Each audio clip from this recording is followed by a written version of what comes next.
10 अप्रैल 2023 को रॉयटर अमेरिकी अखबार के नुमाइंदे को खबर मिलती है कि तकरीबन 400 से ज्यादा लोग बहरा रूम के समुद्रों में डूबकर जान की बाजी हार गए हैं, जिसमें ज्यादातर अफ्रीकी लोग शामिल हैं। IOM इंटरनेशनल ऑर्गेनाइजेशन माइग्रेशन के मुताबिक इससे भी अहम बात यह है कि जितने लोग गैर कानूनी तरीके से गरीब मुल्कों से बाहर यूरोप के मुल्कों में जाने की ख्वाहिश रखते हैं, तकरीबन पिछले 6 सालों में से ये पहला वाकया डूबने का सबसे ज्यादा खौफनाक और भयानक तस्वर किया जा रहा है। और तकरीबन पिछले 9 सालों से यानी 2014 से लेकर 2023 तक 20,000 से ज्यादा लोग बहरा रूम के समुद्रों में कश्तियों के जरिए से जान की बाजी हार चुके हैं। जो लोग बाहर जाने के ख्वाहिशमंद और बेहतर जिंदगी गुजारना चाहते हैं, वो कौन सा गैर कानूनी तरीका और रास्ता इस्तेमाल करते हैं, जिसमें पाकिस्तान, इंडिया, एशिया और अफ्रीका के मुल्कों के लोग शामिल हैं, जिसमें इन गरीब मुल्कों के लोग एजेंटों को पैसा देते हैं और फिर इनके एजेंट इनको गैर कानूनी तरीके से लीबिया और मिस्र के समंदरों के सहलों तक पहुंचाते हैं। मगर उसके बाद इन लोगों की जिंदगी का खतरनाक सफर दोबारा से यूरोप की तरफ शुरू होता है।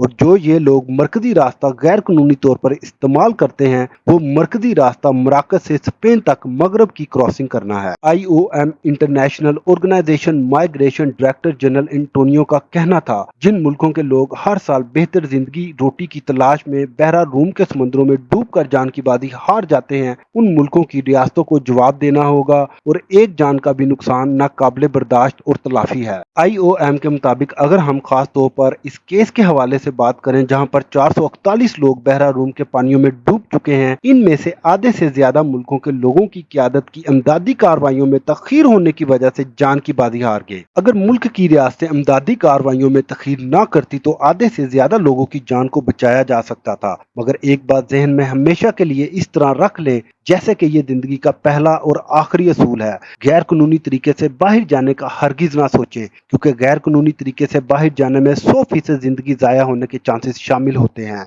हम आपके लिए इसी तरह की इंफॉर्मेटिव वीडियो लेकर आते हैं, तो लिहाजा गुलशन इंटरनेशनल न्यूज़ उर्दू चैनल को सब्सक्राइब करना ना भूलें और कमेंट्स में अपने ख्याल का इजहार जरूर करें।